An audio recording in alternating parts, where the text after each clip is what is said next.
The border pipes are a type of bagpipe related to the Scottish Great Highland Bagpipe. It is perhaps confusable with the Scottish smallpipe, although it is a quite different and much older instrument. Although most modern border pipes are closely modelled on similar historic instruments, the modern Scottish smallpipes are a modern reinvention, inspired by historic instruments but largely based on Northumbrian smallpipes in their construction. The name, which is modern, refers to Scotland's border country, where the instrument was once common, so much so that many towns there used to maintain a piper. The instrument was found much more widely than this. However, it was noted as far north as Aberdeenshire, south of the border in Northumberland and elsewhere in the north of England. Indeed, some late 17th century paintings, such as a tavern scene by Egbert van Heemskerck, probably from southeastern England, show musicians playing such instruments. Other names have been used for the instrument: Lowland pipes and reel pipes in Scotland, and half-long pipes in Northumberland. However, the term reel pipes historically refers to instruments similar to Highland pipes, but primarily intended for indoor use. While the instrument had been widespread in the 18th century, by the late 19th century it was no longer played. There was an attempt to revive it in Northumberland in the 1920s, and the term half-long pipes is now used to refer specifically to surviving examples from this period. A sketch of the early history of the instrument is found in description. The instrument consists of a chanter which plays the melody, drones which play a constant unchanging harmony, a bag which holds the air to blow drones and chanter, and a set of bellows to supply air to the bag. An early photograph from Northumberland, c. 1859, shows the instrument well chanter. The instrument has a conical bored chanter, in contrast to the cylindrically bored Scottish smallpipe. The modern instruments are louder than the Scottish smallpipe, though not as loud as the Great Highland Bagpipe. They blend well with string instruments. The chanter has a thumb hole and 7 finger holes. The compass of the chanter is 9 notes, from G to A, though a few higher notes, typically B, C, and C#, are obtainable on some chanters by pinching and overblowing.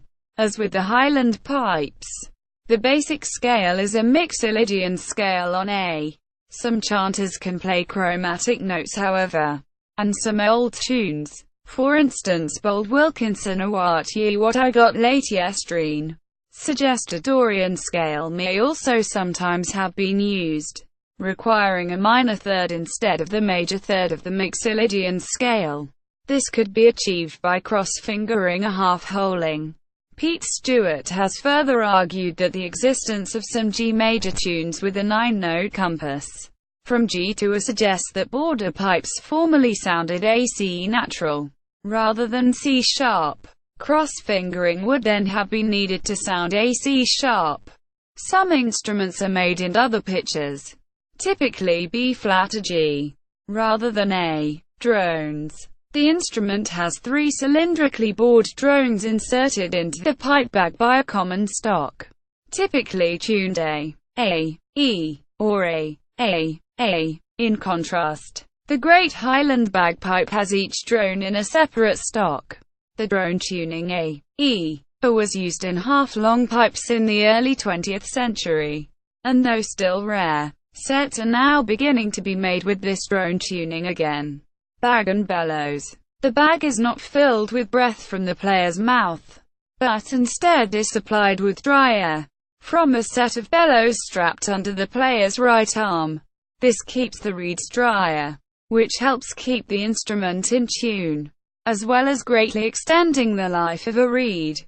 Border pipe repertoire. There is a distinct body of music for the instrument. Many of these tunes survived in the fiddle and Northumbrian small pipe repertoire after the playing of border pipes died out in the mid-19th century. Others survive in manuscript sources from the 18th and 19th century.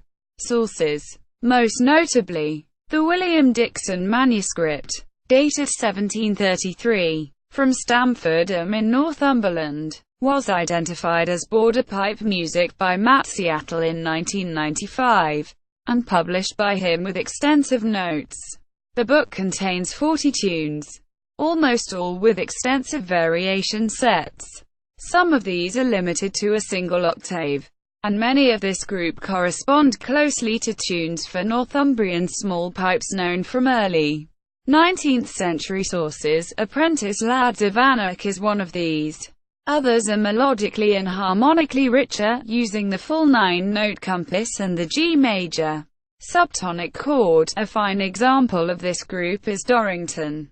Another very early, though limited, source is George Skeen's manuscript Fiddle Book of 1715, from Aberdeenshire. Besides settings for fiddle, some playable on the pipes, it contains 4 pieces explicitly stated to be in bagpipe style, all variation sets on Lowland tunes.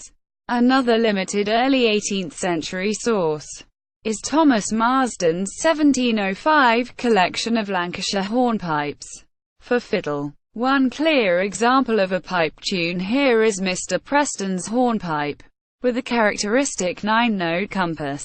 Significantly, this tune is in the Dorian mode on A, with C natural throughout, rather than the Mixolydian mode of the Dixon tunes. Several border pipe tunes, including the English Black and the Grey, Bold Wilkinson and Galloping Over the Cowhill, were copied in the 19th century by John Stokoe from the mid-18th century John Smith MS, now lost, from Northumberland. Contemporary with this, some tunes in James Oswald's Caledonian Pocket Companion, ostensibly for flute or violin, are identifiable as border pipe tunes. Another important source is the Vickers Fiddle manuscript from Northumberland. Many tunes in this have the characteristic 9-note compass of pipe tunes.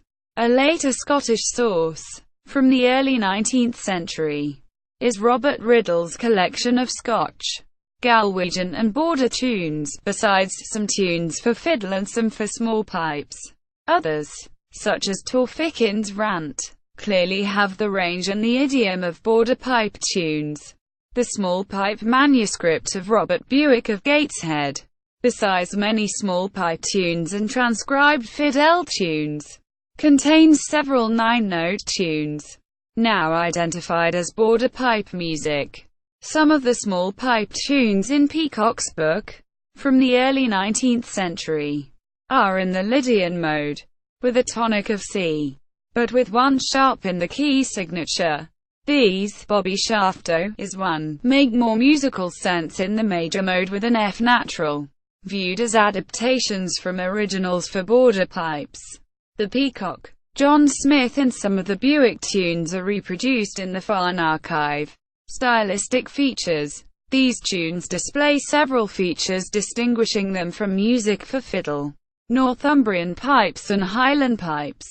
The 9-note modal scale, usually Mixolydian, with a compass from the subtonic up to the high tonic, separates them clearly from most fiddle and small pipe tunes.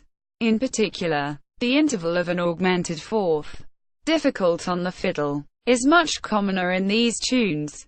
The compass of fiddle tunes is generally wider, while the older small pipe tunes have an 8-note range from the tonic up to an octave higher.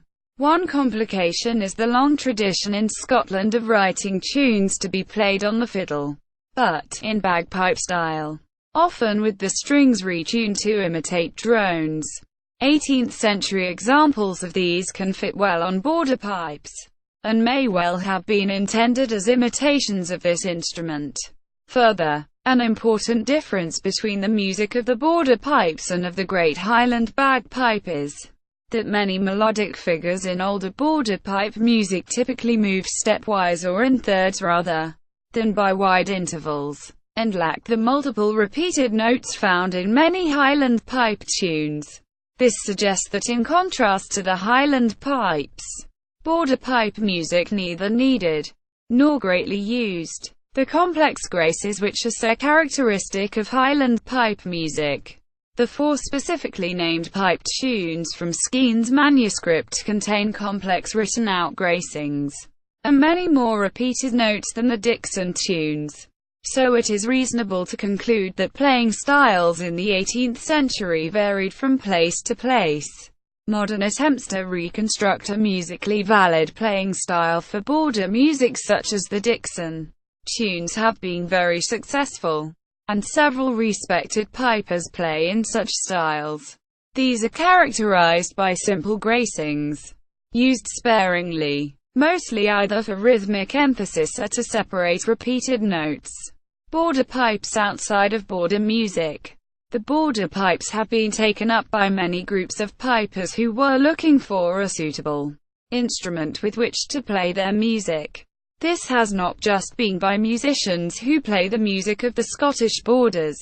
For example, in Cape Breton and Nova Scotia, Highland pipers have, for generations, longed to play with their fiddling family and neighbours. As the modern instrument is still fairly newly revived, ideas on playing styles are still evolving and naturally depend on the kind of music being played. Musical societies. The Lowland and Border Pipers Society was formed in 1982 and has played a large part in the revival of the instrument and its music. In Northumberland, the Northumbrian Pipers Society has played a similar role for both border pipes and Northumbrian small pipes. The instrument is now once again widely played, and the original border repertoire for the instrument, particularly the Dixon tunes, is becoming better known. Notable players: Gillian Chalmers of Bodega, Paul Dunmal, Hamish Moore, Grant Cornwallis, Matt Seattle, Chris Ormston, Dave Faulkner, Paul Martin, Finlay MacDonald, Fred Morrison, Ross Ainsley. See also: bagpipes. List of pipe makers. List of bagpipes. References. External links. The Lowland and Border Pipers Society. The Northumbrian Pipers Society.